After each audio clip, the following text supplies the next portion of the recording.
ఈ కోణంలో బాప్తీసం తీసుకున్నావా?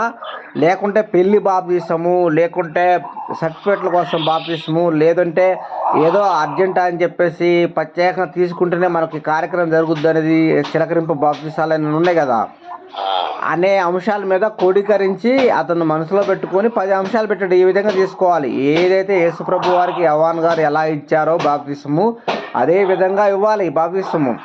యోహాను గారు మారుమనసు గురించి ఇచ్చాడన్న. యోహాను గారు మారుమనసు ఇస్తే యోహాను గారి దగ్గరికి కొంతమంది వచ్చారు. అవును. తర్వాత పౌలు గారి దగ్గరకు వచ్చి కొంతమంది అడుగుతారు, ఏమనంటే మా తాత చచ్చిపోయాడు, మా మామ చచ్చిపోయింది, వాళ్ళ అమ్మ వాళ్ళ పితరులు చచ్చిపోయారు, వాళ్ళ పేరు మీద మేము బాప్తీసం తీసుకుంటామని వచ్చారు. అప్పుడు ఖండిస్తాడు ఆయన, బాప్తీసం గురించి అంటే అది కాదురా బాబు, విషయం అని చెప్తాడు ఆయన.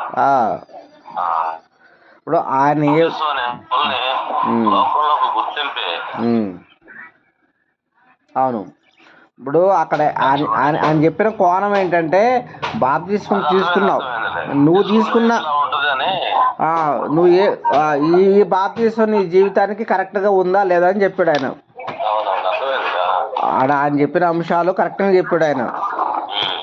చెప్పినప్పుడు ఆయన చెప్పిన విషయం ఏంటంటే, ఈ విధంగా తీసుకున్నావా, లేకుంటే నువ్వు ఇంకా పెళ్లి కార్యక్రమానికి, లేకుంటే చిలకరింపు బాప్తీసం కొరకు, లేకుంటే ఏదో ఒక విధంగా అని చెప్పేసి ఎవరు ఒత్తిడి చేతి తీసుకున్నావా అనేది అంశం. ఎవరో చెప్తే తీసుకున్నాడు ఉన్నారు, బాప్తీసం తీసుకోకపోతే పెళ్లి చేయాలంటే సేవకులు ఉన్నారు, తాగపోతావు తిరిగిపోతావు. అవును, కరెక్టేలే. అవును. ఇప్పుడు నువ్వు బాప్తీసం తీసుకునే పెళ్లి చేస్తా అంటాడు. మరి ఆయనకి అసలు మారు మనసు లేదు, ఏసు అంటే తెలియదు, మరి పెళ్లి కాబట్టి పెళ్లి చేసుకోవడానికి బాప్తీసం తీసుకున్నాడు. అవునా? ఇప్పుడు ఆడదాకెందుకు? ఇప్పుడు నేను ఈ అమ్మాయిని పెళ్లి చేసుకున్నప్పుడు నేను బాప్తీసం తీసుకుని ఆ అమ్మాయి బాప్తీసం తీసుకోవాలి. అప్పటికే నన్ను అడిగారు బాప్తీసం ఇప్పుడు వద్దండి, ప్రజెంట్గా మీరు పెళ్లి చేసేయండి, తర్వాత నిమ్మలంగా చర్చికి వచ్చినా తీసుకుంటా అన్నాం. వాళ్ళు ఎత్తా అన్నారు, లేదు సీన్ గారు అన్నారు. అంటే నాకు అమ్మాయి చనిపోతే నేను రెండో పెళ్లి చేసుకున్నాలే. చేసుకున్న తర్వాత ఈ అమ్మాయికి పెళ్ళి అయినప్పుడు బాప్తీసం ఇవ్వలే. ఆమె అన్ని విగ్రహారాధన నుంచి బయటకు మనం పెళ్లి చేసుకున్నప్పుడు మనలోకి వచ్చినప్పుడు నిమ్మలంగా బాప్తీసం ఇప్పించిన. అట్లా అప్పుడు నేను ఇప్పిలే బాప్తీసం అప్పుడు పెళ్ళికి. తర్వాత తీసుకుంది. ఇక్కడ ఇంట్లోనే ఉంది, నవ్వుతుంది. అదే. అయితే ఇంకోటి ఏం చెప్పాడంటే, నిత్య జీవం పొందడానికి బాప్తీసం తీసుకోవాలి. తర్వాత ఏంటంటే పరలోక రాజ్యంలో ప్రవేశించడానికి బాప్తీసం తీసుకోవాలి.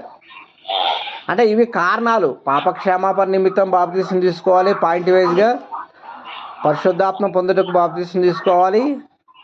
తర్వాత రక్షింపబడడానికి బాప్తీసం తీసుకోవాలి. పరిశుద్ధాత్మ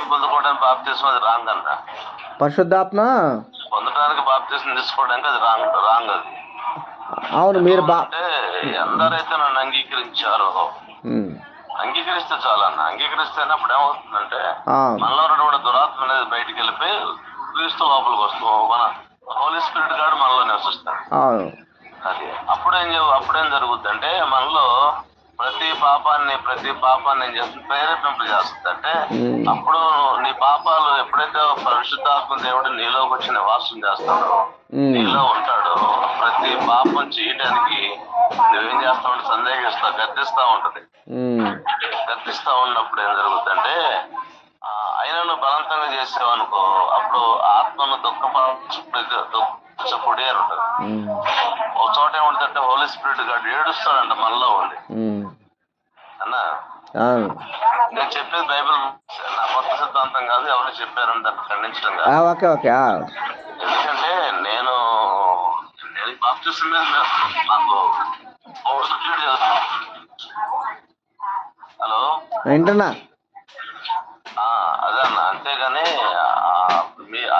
అది చెప్పింది అది రాంగ్. అంటే ఇప్పుడు బాప్తీసం తీసుకున్న తర్వాత పరిశుద్ధాత్మ మనలో నివసిస్తారని ఉందిగా, అది రాంగ్ అన్న. అంటే ఇప్పుడు మనం బాప్తీసం తీసుకున్నాం, నీకు రెఫరెన్స్లు కాబట్టి నేను ఇస్తాను. అంగీకరించి ప్రభు నేను పాపినప్పుడు ఎప్పుడైతే ఒప్పుకుంటావో ఆయన ఏం చేస్తాడంటే నేను సమస్త దుర్నీతి నుంచి విడుదల కలిగజేసి నిన్ను పరిశుద్ధిగా చేస్తాడు. పరిశుద్ధిగా చేసినప్పుడు హోలీ స్పిరిట్ గాడ్ నీ యొక్క హృదయంలోకి వచ్చి నీలోకి వచ్చి ఆయన వాసం చేస్తాడని ఈ యోహాను సువార్త కూడా మనం చదివిన వాక్యం అని చూసావా? ఉమ్, లోకస్తులు దాన్ని గ్రహించలేరు.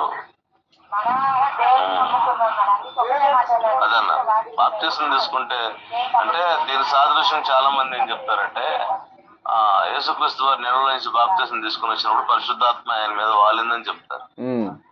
అది ఆయన వరకు సరిపోయింది, ఎందుకంటే ఆయన దేవుడు కనుక మిగతా వాళ్ళ మీదకి ఎందుకు రాలేదు మరి? అవును కదా, మనం ఆలోచించాలి కదా, అందరి మీదకి రావాలి అప్పుడు. అందరి మీదకి రాలేదు. వాక్యం ఏం చెప్తుంది? అందరైతే ఆయన అంగీకరించారు వాళ్ళలోకి వస్తాడన్న. అంగీకరించిన వాళ్ళను హోలీ స్పిరిట్ గాడ్ వస్తాడు. అప్పుడేం జరుగుతుంది తెలుసు అన్న, అప్పటి వరకు నువ్వు తప్పు చేసి ఒప్పు చేసి ఆ పాప జీవితానికి నువ్వు ఒప్పుకొని నీ దేహం నీ యొక్క ఆలోచనలు వాటికి సరౌండర్ అయ్యి ఉన్నప్పుడు ఏం జరుగుతుంది తెలుసా? ఆ పాపం చెయ్యాలన్నటువంటి పరిశుద్ధాత్మ దేవుడు మనలో ఉన్నప్పుడు ఆ పాపం చెయ్యాలన్నటువంటి ఆలోచన మనల్ని రానియకుండా చేస్తుంది. వచ్చిన దాన్ని వద్దు తప్పని ఖండిస్తాను. లేదు నేను ఎట్లా జీవించకూడదు, నేను ఈ విధంగా ఉండాలి, ఈ విధంగా ఉండాలి, ఒక బలమైనటువంటి తీర్మానం హోలీ స్పిరిట్ గాడిని నిన్ను ఒప్పింప చేస్తాడు. ఆయన ఒప్పింప చేసి అప్పుడు నేను బాప్తిసాన్ని తీసుకెళ్తాడు. తీసుకెళ్ళి నేను కూడా సంఘంలో ఒక సభ్యునిగా నేను ఉంటాను, దేవుని పనులు నేను చేస్తాను అని చెప్పేసి. ఎందుకంటే మనం ఏది మాట్లాడినా ఏదో ఒకటి మాట్లాడతాం కదా, రెఫరెన్స్ తో మాట్లాడాలి. అవును, రెఫరెన్స్ తో మాట్లాడాలి. మేము వాక్యం చెప్పిన అట్లాగే ఉంటుందన్న. ఎవడో కూడా మమ్మల్ని క్వశ్చన్ చేయడానికి సినిమా ఉండదు. చూసుకో, నేను ఇచ్చిన ప్రతిదీ కూడా నీకు రెఫరెన్సే. అవును, క్రీస్తులోనికి బాప్తిసము చూసుకోను. రోమిలకు రాసిన పత్రిక 6వ అధ్యాయం 5వ వచనంలో ఏముందంటే, నేను బస్ లో ఉన్నాను, దగ్గర బైబిల్ కూడా లేదు. వద్దులే జనరల్ గా. Okay okay. క్రీస్తులోనికి బాప్తిసం పొందినటువంటి నీవు క్రీస్తును ధరించుకున్నావు అని అంటారు. క్రీస్తులోనికి బాప్తిసం పొందడం ఇప్పుడు బాప్తిసం తీసుకున్నటువంటి వ్యక్తి వాటర్ లోకి వెళ్తాడు, అంతేకన్నా వాటర్ లోకి వెళ్ళి బయటకు వస్తాడు. అంటే చాలా మంది ఏం చెప్తారంటే క్రీస్తుతో పాటు నేను సమాధి చేయబడ్డా. ఇప్పుడు మన ఇప్పుడు రోమా 5:4 6:5 చూడండి. 6:5 రోమా పత్రిక 6:5లో ఏముందంటే,